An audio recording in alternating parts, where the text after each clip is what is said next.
প্রিয় ভাইরা মা বোনেরা, হঠাৎ ধনী হওয়ার এবং ঋণ মুক্ত হওয়ার গোপন দোয়া, আল্লাহু আকবার, 100% পরীক্ষিত সহজ দোয়া আপনারা সকলেই পারবেন ইনশাআল্লাহ। নবী মুসা আলাইহিস সালাম এই দোয়া পাঠ করে যেমন ধন সম্পদ টাকা পয়সার মালিক হয়েছিলেন, জায়গা জমিনের মালিক হয়েছিলেন, ঠিক তেমনি ভাবে তিনি নেককার পরহেজগার স্ত্রীর জীবন সঙ্গী হয়েছিলেন। আল্লাহু আকবার। এই দোয়া পাঠ করলে আপনি অনেকগুলো উপকার পাবেন ইনশাআল্লাহ। আপনি টাকা পয়সার মালিক হবেন, জায়গা জমিন ধন সম্পদের মালিক হবেন, ঠিক তেমনি ভাবে নেককার পরহেজগার স্ত্রী পেয়ে যাবেন। আল্লাহু আকবার। আর মহিলা মা বোনেরা করলে তাহলে আপনার স্বামীও নেককার হবে, পরহেজগার হবে, দিনদার হবে, আপনাকে ভালোবাসবে, মহব্বত করবে, আপনাকে ছাড়া সে কোথাও যেতে পারবে না ইনশাআল্লাহ। কারণ এটা কোরআনী আমল। সূরা কসসের 24 নম্বর আয়াতের ছোট্ট একটি অংশ মাত্র। যদি আমলটি করতে পারেন, দোয়াটির উপরে আমল করতে পারেন, কপাল খুলতে শুরু করে দিবে, ভাগ্য পরিবর্তন হওয়া শুরু হয়ে যাবে। আল্লাহ রাব্বুল আলামিন আপনার জীবনটাকেই পাল্টে দিবে ইনশাআল্লাহ। যদি ধৈর্য ধরে শুরু থেকে শেষ পর্যন্ত আজকের এই আমলের ভিডিওটি আপনি দেখে আমলটি শিখতে পারেন।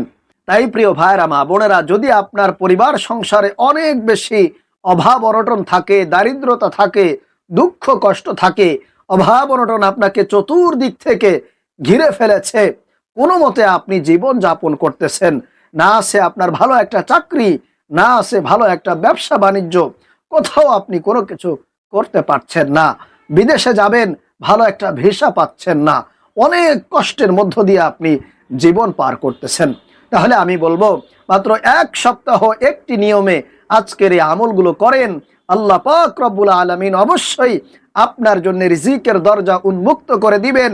চতুর্দিক থেকে কুদরতিভাবে রিজিক আসার মতো ব্যবস্থা আপনার পরিবার সংসারের মধ্যে আল্লাহ তাআলা করে দিবে ইনশাআল্লাহ।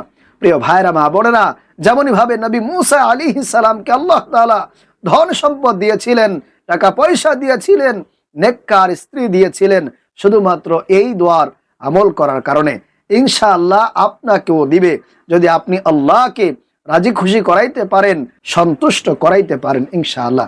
প্রিয় ভাইরা মা বোনেরা, একটা কথা মনে রাখবেন, আপনার ভাগ্য, আপনার তাকদীর, আপনার নসিব পরিবর্তন হবে না শুধুমাত্র একটা জিনিসের মাধ্যমে। নবী করিম সাল্লাল্লাহু আলাইহি ওয়াসাল্লাম বলছেন, আত-তাকদীরু লা ইয়ারুদ্দু ইল্লা বিদ-দুআ। মানুষের ভাগ্য, মানুষের তাকদীর পরিবর্তন হয় শুধুমাত্র মানুষের আমলের মাধ্যমে, মানুষের দোয়ার মাধ্যমে। এজন্য প্রিয় ভাইরা মা বোনেরা, আল্লাহর কাছে আপনি ভিক্ষুকের ন্যায় ভিক্ষা চাইবেন, আমল করে আল্লাহর কাছে দোয়া করবেন, মুনাজাত করবেন। আল্লাহ রাব্বুল আলামিন নিজেই বলছেন, আল্লাহুল গনিয়্যু ওয়া আনতুমুল ফুকারা। আমি আল্লাহ হলো ধনী আর তোমরা হচ্ছ ফকির। সুতরাং তোমরা আমার কাছে যদি ফকিরের বেশে ভিক্ষুকের ন্যায় ভিক্ষা চাও, অনুনয় বিনয় করে কান্নাকাটি করে আমার কাছে চাও, আমি আল্লাহ অবশ্যই তোমার চাওয়া, তোমার দোয়া কবুল আর মঞ্জুর করে নিব। কারণ আল্লাহর কাছে কোনো কিছুর অভাব নাই, শুধু অভাব হচ্ছে আমরা আল্লাহর কাছে চাওয়ার মতো চাইতে পারি না, বলার মতো বলতে পারি না। যদি আপনি চাওয়ার মতো চাইতে পারেন, বলার মতো আল্লাহর কাছে বলতে পারেন, অবশ্যই আল্লাহ তাআলা আপনাকে দেয়া দিবে। চলুন তাহলে আমি আপনাদেরকে আজকের এই আমলের নিয়মটি বলে দেই। প্রিয় ভাইরা মা বোনেরা, এই আমলটি আপনাদেরকে করতে হবে ফজরের পরে এবং মাগরিবের পরে। এই 2 সময় আপনারা এই আমলগুলো করতে পারবেন। তাহলে আপনি আমলটি করার জন্য অবশ্যই ফজরের নামাজটা পড়ে নেবেন এবং মাগরিবের নামাজটা পড়ে জায়নামাজের মধ্যে বসে যাবেন। বসার পরে 1 নম্বরে আপনাদেরকে 3 বার ইস্তেগফার পাঠ করতে হবে। যে কোনো ইস্তেগফার আপনি চাইলে পাঠ করতে পারেন। আমার সঙ্গে সঙ্গে আপনারা এই ইস্তেগফারটি পাঠ করতে পারেন। আস্তাগফিরুল্লাহ রাব্বি মিন কুল্লি যামবি ওয়া আতুবু ইলাইহি। আর যারা এই বড় ইস্তেগফারটি না পারবেন, তারা শুধুমাত্র আস্তাগফিরুল্লাহ, আস্তাগফিরুল্লাহ, আস্তাগফিরুল্লাহ, এই ছোট্ট আস্তাগফিরুল্লাহ 3 বার পাঠ করবেন। এরপরে 2 নম্বরে আপনারা 3 বার নামাজের দুরুদে ইব্রাহিমটা পাঠ করে নেবেন। যেহেতু সকলে আপনারা জানেন, পারেন, এজন্য আর আমি আপনাদেরকে বলছি না। 3 বার নামাজের দুরুদে ইব্রাহিম পাঠ করবেন। এরপরে প্রিয় ভাইরা মা বোনেরা, 4 নম্বরে আপনাদেরকে সেই নবী মুসা আলাইহিস সালামের শেখানো পবিত্র কোরআনুল কারীমের সূরা কসসের 24 নম্বর আয়াতের শেষ ছোট্ট অংশটা মাত্র 3 বার পাঠ করবেন। আর আল্লাহর কাছে মনে মনে বলবেন যে আল্লাহ, তুমি আমার অভাব অনটনগুলো দূর করে দাও। আল্লাহ, আমার কামাই রুজিতে বরকত দাও, আমাকে ইনকামের পথ উন্মুক্ত করে দাও। ইনশাআল্লাহ এইভাবে যদি আপনি মনে মনে বলতে পারেন আর জবান দিয়ে নবী মুসা আলাইহিস সালামের এই দোয়াটি পাঠ করতে পারেন, অবশ্যই আল্লাহ তাআলা আপনার ইনকামের পথ উন্মুক্ত করে দিবেন, রিজিকের দরজা খুলে দিবেন, অভাব অনটন দারিদ্রতাকে আল্লাহ তাআলা বিদায় করে দিবেন ইনশাআল্লাহ। সেই দোয়াটি হলো রব্বি ইন্নী লিমা আনজালতা ইলাইয়া মিন খায়রিন ফাকির। রব্বি ইন্নী লিমা আনজালতা ইলাইয়া মিন খায়রিন ফাকির। এই দোয়াটি যখন নবী মুসা পাঠ করেছিলেন তখন তার কাছে কিছুই ছিল না, কোনো টাকা পয়সা ছিল না, জায়গা জমিন ছিল না, অর্থ সম্পদ কিছুই ছিল না, এবং সুন্দর নারী সুন্দর স্ত্রীও ছিল না।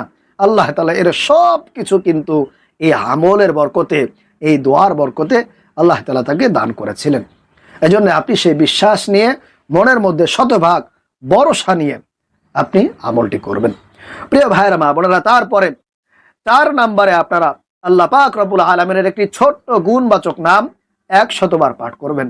সেই নামটি হলো ইয়া গনিয়্যু, ইয়া গনিয়্যু, ইয়া গনিয়্যু। এই নামের অর্থ হচ্ছে হে মহান সম্পদশালী, হে মহান সম্পদশালী আল্লাহ, তুমি আমাকে সম্পদ দাও, তুমি আমাকে টাকা পয়সা অর্থ করি দাও। এরকম ভাবে আপনি এই নামটি পড়বেন আর মনে মনে আল্লাহর কাছে এই কথাগুলো বলবেন। এরপরে 5 নম্বরে আপনারা আরো একটি আল্লাহ পাক রব্বুল আলামিনের গুণবাচক নাম 100 বার পাঠ করবেন। সেই নামটি হলো ইয়া ওয়াহাবু। এই নামের অর্থ হলো হে অধিক দাতা, হে অধিক দাতা। প্রিয় ভাইরা মা বোনেরা, আল্লাহর কাছে কোনো কিছুর অভাব নাই, কমতি নাই। সুতরাং আপনি আল্লাহর কাছে এই নামটি পড়ে আল্লাহর কাছে চাইবেন, তসবির দ্বারা নিয়ে পড়বেন ইয়া ওয়াহাবু, ইয়া ওয়াহাবু, ইয়া ওয়াহাবু, ইয়া ওয়াহাবু।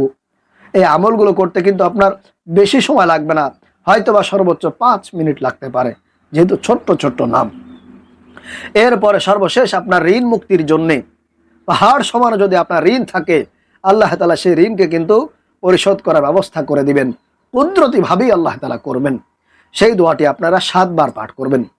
সেই দোয়াটি হলো আল্লাহুম্মা কফিনি বিহালালিকা আন হারামিকা ওয়া আগনিনি বিফাদলিকা আম্মান সিওয়াকা। আল্লাহুম্মা কফিনি বিহালালিকা আন হারামিকা ওয়া আগনিনি বিফাদলিকা আম্মান সিওয়াকা। এই দোয়াটি 7 বার পড়ে সর্বশেষ আপনি আবারও 3 বার দরুদ শরীফ পাঠ করে মুনাজাত করবেন, দোয়া করবেন। আল্লাহর কাছে একেবারে ভিক্ষুকের ন্যায় ভিক্ষা চাইবেন। আল্লাহর কাছে বলবেন, আয় আল্লাহ, আমি তোমার কাছে ভিক্ষা চাই। আল্লাহ, তুমি আমাকে রিজিক দাও। আল্লাহ, তুমি আমাকে টাকা পয়সা দাও। আল্লাহ, তুমি আমার পরিবার সংসার থেকে সকল অভাব অনটন আল্লাহ মেহেরবানি করে তোমার কুদরতের পায়ে ধরে বলি, আল্লাহ, আমার পরিবার সংসার থেকে তুমি সকল অভাব অনটন দূর করে দাও। আমার বিপদ বালা মুসিবত থেকে আল্লাহ তুমি আমাকে রক্ষা করো, আমাকে উদ্ধার করো। এইভাবে করে আল্লাহর কাছে চোখের পানি ছেড়ে দিয়ে সময় নিয়ে দোয়া করবেন। দোয়ার মধ্যে কোনো রকম তাড়াহুড়া করবেন না। দেখা যায় আপনি নামাজ শেষ করে কোনো মতে 30 সেকেন্ড 1 মিনিট দোয়া করেছেন, এরকম দোয়া করলে হয় না। আপনার দোয়া কবুল করার জন্য প্রথম শর্তই হচ্ছে আপনি একেবারে ধীরে স্থিরভাবে মনোযোগ সহকারে অনুনয় বিনয় করে আল্লাহর কাছে দোয়া করবেন, চাইবেন। ইনশাআল্লাহ এইভাবে করে আমল করে দোয়া করলে অবশ্যই আল্লাহ তাআলা আপনার ডাকে সাড়া দিবে, আপনার দোয়াগুলিকে কবুল করবে। আল্লাহ পাক রব্বুল আলামিন আমাদেরকে এই আমলগুলো করার তৌফিক দান করুন। আমিন।